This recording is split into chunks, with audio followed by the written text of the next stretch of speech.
Pour la Confédération paysanne, Jean-Marc Thomas. Bonjour à tous. Je me mesure la gravité de ce moment, de cet après-midi. Je crois qu'elle est à la hauteur de la situation que nous vivons aujourd'hui. Je reconnais aussi l'initiative de tous les élus que vous êtes aujourd'hui, de toutes tendances confondues, car, comme je l'ai dit l'autre soir à la Ville d'Avy, l'agriculture, c'est l'affaire de tous, c'est l'affaire de l'ensemble des citoyens, ce n'est pas que l'affaire des agriculteurs, nous sommes tous concernés, et donc aujourd'hui votre présence atteste que vous, élus, vous avez pris la mesure de la situation. Car effectivement, l'agriculture est le poumon économique de nos territoires, et ce qui fait que c'est un enjeu dont effectivement vous aviez à vous emparer. Alors c'est vrai que cette crise, elle affecte durement tout l'ensemble des filières longues de l'élevage breton. Il s'agit d'une casse sociale sans précédent et qui met à mal cet aménagement du territoire. Malheureusement, cette crise, elle était prévisible et elle pouvait être évitée si nous avions su tirer les enseignements des crises passées. Alors, aujourd'hui, je vais profiter de cet instant pour dire des choses. Je crois que cet après-midi, on sent se manifester un certain nombre de tensions. C'est vrai qu'on a le droit de ne pas être d'accord, c'est vrai qu'on a le droit de s'engueuler, mais nous avons le devoir de nous parler et de nous écouter.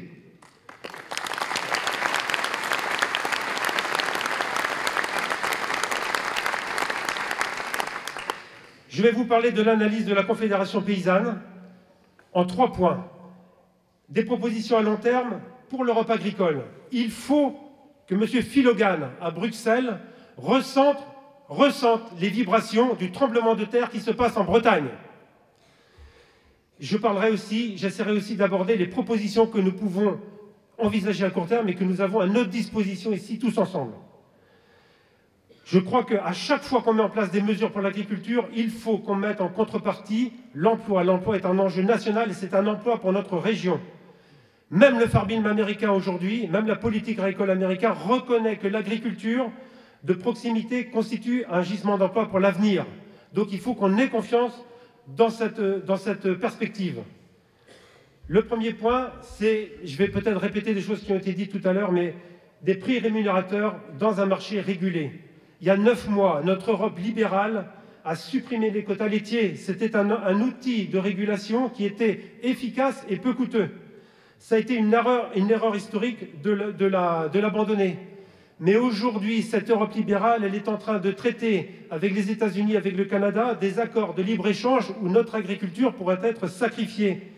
Il faut non seulement, comme le disait Pierre, sortir l'agriculture de l'OMC, mais il faut la sortir aussi des accords de libre-échange qui sont en train d'être signés. Ça, c'est le premier point.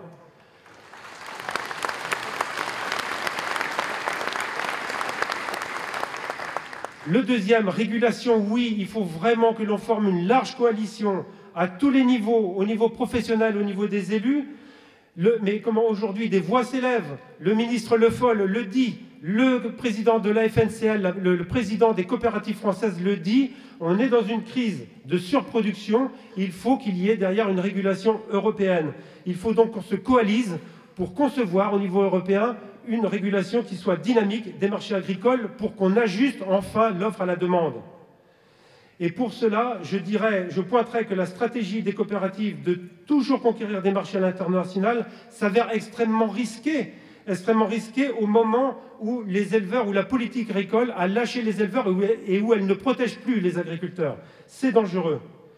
Alors aujourd'hui, qu'est-ce qui est à notre portée aujourd'hui, nous, ici en Bretagne?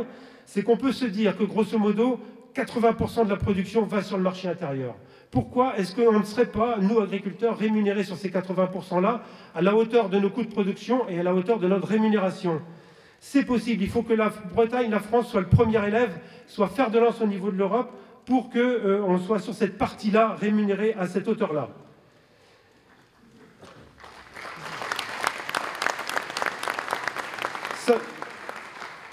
On me dit qu'il faut que je me presse. Alors j'aborde le deuxième point de suite. Il faut que les producteurs retrouvent du pouvoir au travers des contrats et au travers des organisations de producteurs. Aujourd'hui, les contrats sont un échec. Pourquoi? Parce que ces contrats-là ne prévoient même pas le prix de nos produits. On prend des investissements aujourd'hui, on prend des prêts sur 12 ans ou 15 ans. On ne sait même pas combien on sera payé de notre prix du litre de lait ou de notre prix du kilo de cochon dans 3 mois. Donc ça, ce n'est pas admissible. Redonner de la dimension à nos contrats. Et il faut aussi que les groupements de producteurs s'unissent en port. Aujourd'hui, il faut encourager le regroupement qui est à l'ordre du jour aujourd'hui.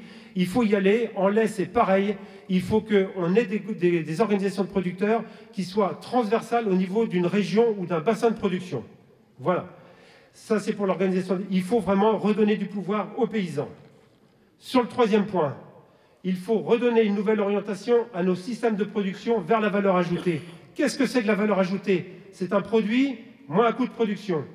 Alors sur le produit, on a en Bretagne des produits, une valorisation de nos produits qui est très dépendante de la stratégie de l'agroalimentaire. En porc, notre Bretagne, elle est excédentaire en volume, mais la balance commerciale, elle est malheureusement déficitaire. On représente 60% des porcs qui sont produits, on ne représente que 34% de la salaison. Il faut qu'on réforme, il faut qu'on revoie l'orientation stratégique de notre filière de transformation. Mais en lait, c'est exactement la même chose. Rappelez-vous, en 2009, quand on était au plus fort de la crise, on reprochait à Entremont d'avoir un mix produit qui était défavorable. Qu'est-ce qui a changé en 5 ans? Rien, on ne tire pas les leçons du passé. Il faut arrêter de miser uniquement notre stratégie sur le lait, sur la poudre et le beurre. Ensuite, une fois qu'on aura dégagé la valeur ajoutée, c'est vrai qu'il faut une meilleure répartition de la valeur ajoutée au sein de la filière. C'est vrai que le commerce, il est tout à fait inéquitable, c'est absolument anormal, tout à fait anormal, que les gains de productivité et la valeur ajoutée qui puissent être dégagés n'aillent pas aussi aux producteurs. Il va essentiellement, et l'Observatoire des marges le dit, aux transformateurs et à la distribution, c'est anormal. Alors, je vous ai parlé de coûts de production. L'avenir des bassins de production qui vivront demain, c'est ceux qui auront les coûts de production les plus bas. Aujourd'hui, je m'inquiète de voir l'augmentation des coûts de production ici en Bretagne. On a un plan laitier breton qui a dit qu'il fallait qu'on produise 20% de plus en Bretagne, qu'on aille sur des marchés internationaux qui allaient s'accroître. Vous voyez que là, on a un mur devant nous. Ce plan, il prévoit une disparition d'un agriculteur sur 3. On voit des agriculteurs, les scénarios qui apparaissent aujourd'hui, c'est de voir des annuités qui augmentent par unité de main-d'œuvre, qui passent de 10 000 à 30 000 euros. On voit une charge de travail, mais qui arrive à des niveaux où les agriculteurs ne peuvent même plus faire bien leur boulot et qui est complètement incompatible avec une vie sociale équilibrée. Les responsables agricoles doivent à tout prix alerter sur la démesure d'un certain nombre de projets. Dans les Côtes-d'Armor, je vois des responsables professionnels qui les alertent, il faut emboîter le pas. Quand est-ce qu'on va arrêter d'envoyer les gens dans le mur, bon sang? On sait aujourd'hui, tout le monde s'accorde là-dessus, il y a plus de marge de progrès à volume constant qu'en agrandissant les exploitations. Alors pour nous, la proposition que nous faisons à la Confédération paysanne, c'est d'avoir des exploitations plus autonomes. Il faut des exploitations qui soient plus résilientes aux crises. Et pour cela, il faut une véritable politique de transition. C'est-à-dire que les gens qui sont endettés aujourd'hui, il faut mobiliser des fonds publics pour qu'ils puissent réorienter les exploitations, leurs exploitations. Il faut les enlever, ce carcan qui pèse sur eux, pour leur permettre d'avoir des exploitations qui puissent affronter les enjeux de demain. Je conclus. On te laisse conclure. Je conclus rapidement. Le plan, enfin, je ne vais pas revenir sur le plan social proposé par Manuel Valls, parce que c'est vrai qu'il est pour nous injuste. 10% d'abaissement des charges sociales, quand on sait que les charges sociales sont adossées sur le revenu, c'est aider ceux qui font le plus de revenus et laisser de côté les gens qui sont aujourd'hui en peine. Donc, je demande aussi une responsabilité de chacun. Les producteurs, il faut qu'on soit responsable. Les coopératives doivent être responsables, les chambres d'agriculture, mais aussi les banquiers. Quand le Crédit Agricole annonce un revenu en hausse pour 2014 de plus de 22%, il doit à tout prix concevoir des plans de désendettement pour les agriculteurs qui soient à des taux qui leur permettent de s'en sortir. Voilà.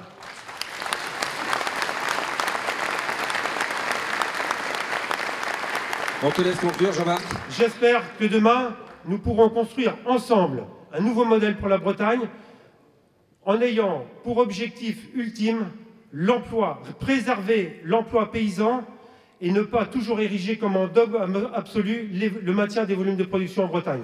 Merci de votre attention. Merci beaucoup.